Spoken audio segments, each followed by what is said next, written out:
सभासदाचा विचार केला पण सोसायटीचा काही विचार केला दिसत नाही। प्रवीण भाऊनं सांगितलं काही गोष्टी बरोबर आहे, पण माझ्या सोसायटीचा पेट्रोल पंप 10 वर्ष 20 वर्षाच्या अगोदरचा आहे। स्वस्त धान्य दुकानाचे पण आपल्याला सोसायटीतून घेता येत होतं, इवन कृषी सेवा केंद्र पण घेता येत होतं।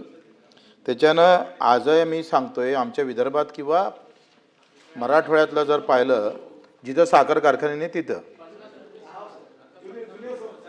जुन्या आणि सभापती महोदय का सोसायटीला 75% सोसायटीला जागा नाही आहे, कार्यालय नाही आहे, असं दप्तर घेऊन फिरतं एक गट सचिव। त्याला 4 सोसायट्या पाहावं लागतं आणि त्या गट सचिवाला काय मानधन भेटते 10,000 15,000। याच्यासाठी थोडेसे आपण सरकार म्हणून आपण त्याला काय ताकद देता येईल का? कारण आखरी त्याच्या लग्नाचा विषय, त्याच्या आयुष्याचा विषय ते पण फार महत्त्वाचं आहे। तुम्ही सांगा एवढी चांगली जशी ग्रामपंचायत आहे ती गावाचा विकास करतं, पण सोसायटी हा शेती विकास करतं, कारण तो शेतीमध्ये ताकद देण्याचं काम खरं तर विविध सहकारी सोसायट्या करत असतं। आणि मग त्याला मजबूत करण्याचं काम नाही केलं पाहिजे का? आपण त्याला जागा देण्याचा एखादा शासन निर्णय काढला नाही पाहिजे का? जर विविध सहकारी सोसायटीनं जर एखादी जागा मागितली, सरकारी असन, ग्रामपंचायतची असन, गावठाणची असन, ती जागा देण्याचा खरं तर तुम्ही शासन निर्णय केला पाहिजे। तसा शासन निर्णय केला तर जागा तर भेटन कम से कम त्याला, तिथं नाही आहे।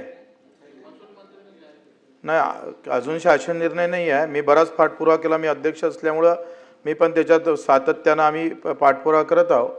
दुसऱ्या इकडे आमदार निधीतून ते सोसायटीचं जसं आपण सभागृह बांधण्यासाठी निधी देतो तसा सोसायटीचं कार्यालय बांधायचं आमदार निधीतून जर निधी देता आलं तर मला वाटतं ह्या सगळ्या सोसायट्या मजबूत होईल। नाही पण ते देत नाही, म्हणजे डायरेक्ट नाही। जसं त्या कामात जर आपल्याला आमदार निधीच्या कामामध्ये एका सोसायटीचा एक प्रस्ताव शासनाकडे आणा, शासन म्हणजे तुम्हाला माहीत आहे मंत्रालय तर जाणं परवडत नाही अशी अवस्था आहे। त्याच्यानं असा एक शासन निर्णय केला किंवा आमदार निधीमध्ये तशी तरतूदच केली तर या सोसायट्या मजबूत होईल। त्याला उद्योग म्हणून भवन म्हणून मारा, शेतकरी भवन म्हणून करा, काहीतरी करा। अशा चांगल्या सूचना कशा आपण आणता येईल याचाही आपण प्रयत्न केला पाहिजे। आणि गटसचिवाला मला असं वाटतं का निवड सोसायटीच्या उत्पन्नावर त्याचा पगार होणं फार कठीण आहे आणि मग त्याला काही सपोर्ट करता येईल का, काही मदत करता। माझी बँक 350-400 कोटीवर अनिष्ट तफावत आहे। आता ते वसूल न होणारं कर्ज आहे, कारण आम्ही जर तिकडे सोसायटीकडे गेलो मागायला ते म्हणतात आमच्याकडे काय त्याचा इतक्या जुन्या आहे का ते नाव सापडत नाही, कोणावर काय झालं। आपण सोसायटीला कर्ज देतो, सोसायटी शेतकऱ्याला कर्ज देतो। आता ते अनिष्ट तफावत कोणाच्या माथीमाराची हाच मुळात प्रश्न आहे, ते वसूल कसं करावं हाही मुळात प्रश्न आहे। वाटतं ही चर्चा सहकार मंत्र्यांनी केली पाहिजे, याच्यावर काही निर्णय। प्रवीण भाऊ आपण पुढाकार घ्या, तुम्ही पुढाकार घेतला तर हे अनिष्ट तफावत जे आहे जे मारक ठरत आहे। तुम्ही सांगा राष्ट्रीयकृत बँकला ज्या पद्धतीनं सपोर्ट करतं सरकार त्यापेक्षा जिल्हा मध्यवर्ती बँकेला त्या तुलनेत फार कमी होतं। उलट मला या बाबतीत सांगायला पाहिजे, मी ते नेहमी सांगतोय का इंदिरा गांधीजीनं याच्यात खरं तर राष्ट्रीयकरण केलं, राष्ट्रीयकृत बँक गावागावात गेल्या, पण जिल्हा मध्यवर्ती बँकेनं ह्या बँक सोसायटीच्या माध्यमातून प्रत्येक गावात नेण्याचा प्रयत्न झाला, गावात त्याला कर्ज भेटायला लागला। म्हणून ह्या जेवढ्या मजूर त्या कोणाच्या ताब्यात आहे काय आहे तो नंतरचा भाग आहे।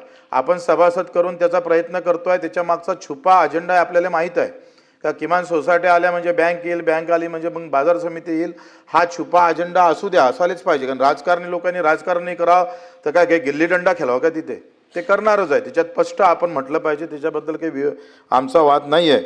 पण ह्या मजबूतीकरणासाठी मी सांगतोय गटसचिव कार्यालय या बाबतीत तुम्ही काही करणार आहे का, याच्याबाबत काही निर्णय घेणार आहे का, हे सुद्धा